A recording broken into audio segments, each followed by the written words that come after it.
Continuando então, meus amigos, doutores e doutoras, um prazer estar novamente com vocês. Hoje eu vou ensinar para vocês como analisar um processo criminal. E por que eu escolhi essa pauta para essa aula? Porque muitas vezes você pega um processo na mão, quando você é iniciante, você pega um processo na mão, você não sabe nem o que você está lendo.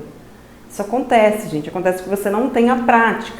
Então, se você souber pelo menos como manusear esse processo, aonde estão as peças, o que são as peças, o que é, o que não é, você vai se sair muito melhor, tá bom? Quero pedir vênia para vocês para vestir camisetinhas confortáveis, que depois de 14 anos de advocacia a gente cansa se vestir sempre de social. Mas enfim, vamos lá, vamos para o conhecimento. Como analisar um processo criminal, tá, gente? O processo criminal, ele é composto do auto de prisão em flagrante ou do inquérito policial, ou os dois, tá? Se foi preso em flagrante, começa lá com o auto de prisão em flagrante, e aí vem as peças dos depoimentos. No final tem um relatório do delegado, tá? E aí ele remete. Só depois que ele remeter é que vai iniciar o processo criminal com a denúncia oferecida pelo Ministério Público. Muitas vezes eu pego advogados iniciantes, eu falo assim, acha pra mim a denúncia, põe na denúncia pra mim aí, por favor. E aí ele vai lá no APF, ou ele não sabe onde é que tá a denúncia. Então primeiro vai vir todo o inquérito policial, várias peças, depoimentos das testemunhas, depoimento da vítima, depoimento do indiciado, né, do investigado. Depois é que vão remeter as peças e aí vai começar com a denúncia. Então normalmente são 2 caderninhos assim, tá? Eu vou trazer depois uma próxima aula pra vocês, na tela, um processo criminal pra gente analisar junto. Aí, são 2 caderninhos, normalmente é um apensado ao outro. Em São Paulo é um apensado ao outro. Aqui em Minas Gerais, onde eu estou residindo hoje, eles fazem separado. Então, o APF tem um número X, e o processo tem um número Y. Isso dificulta um pouco o nosso trabalho, porque às vezes a gente está vendo o APF procurando a denúncia e não acha, porque eles separam aqui no cartório. O ideal seria ficar um apensado ao outro, né? O auto de prisão em flagrante, o inquérito policial e o processo criminal. O que você vai analisar nesse processo criminal? Primeira peça que você tem que ver, é claro, é óbvio, é a denúncia, para ver sobre qual crime ele está sendo denunciado, né, obviamente, acusado, qual o fato criminoso, se não tem nenhuma inépcia da denúncia. A denúncia tem que transcrever de forma precisa a participação do réu no crime, não pode ser de forma imprecisa. Então tem que ver sempre isso na denúncia. Se tem alguma qualificadora, né, se tem alguma agravante que ele está sendo denunciado também.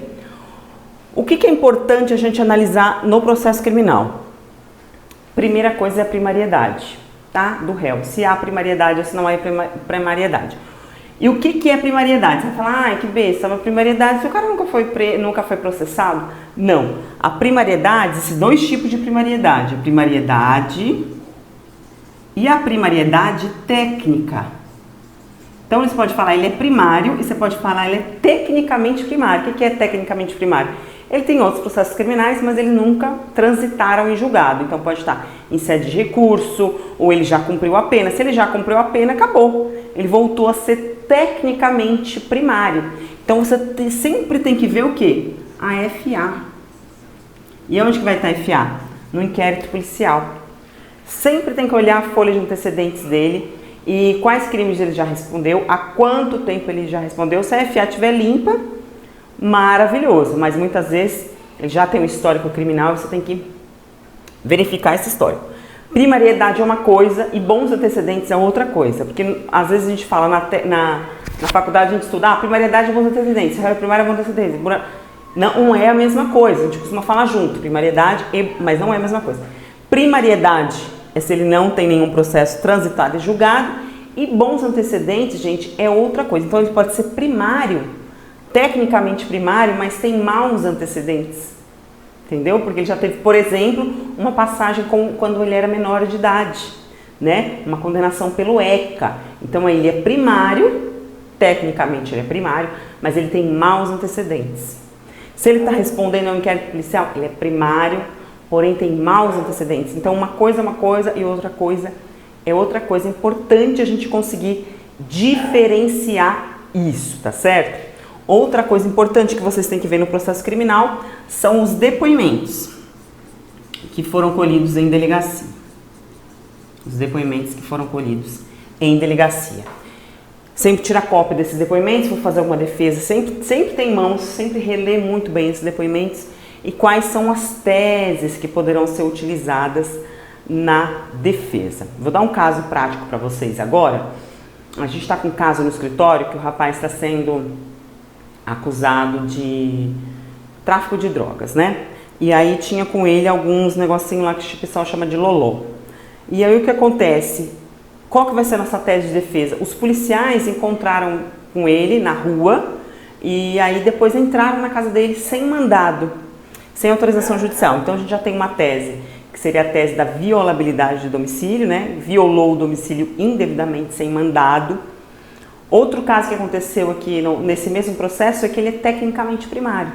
Ele tem passagens pela polícia, ele tem passagem de porte ilegal de armas e tem passagem, acho que é de tráfico também, só que a de porte ilegal de armas está em grau de recurso e a do outro tráfico de drogas ele já cumpriu a pena, então ele é tecnicamente primário. Então tem bastante, parece um processo simples, parece ser um processo simples, quer dizer, porque se você olha de uma forma não técnica o processo, você dá uma primeira olhada no processo, você olha lá, é FA do cara, um monte de folha, aí você fala, peraí, ele tem já uma passagem por porte de arma, agora foi pego com arma novamente, já tem passagem por droga, foi pego com droga novamente, peraí, esse cara, ele é um reincidente específico, né? E a melhor tese aqui no caso seria a confissão, porque aí a gente ia tentar arrancar uma pena menor para ele, né? Mas não, ele é tecnicamente primário. Temos a tese de que o domicílio dele foi violado indevidamente, então aí tem muita matéria para ser arguida de uma forma técnica que pode levar ou à nulidade do flagrante ou até à absolvição dele. Então, por isso que os processos têm que ser olhados de uma forma técnica. É só um en passant aqui, uma passagem para vocês visualizarem na cabeça de vocês como é um processo criminal e poderem chegar lá no balcão do fórum, poderem examinar os processos criminais, a maioria ainda são papel, e vocês poderem falar, não, esse aqui é o auto de prisão em flagrante, isso aqui é o inquérito, isso aqui é a denúncia, e poder se localizar dentro do processo. Eu estou com algumas cópias aí de uns processos criminais, eu vou trazer para vocês na tela, na próxima aula, gravando e mostrando peça a peça o que é, tá certo? Muito obrigada, até a próxima aula.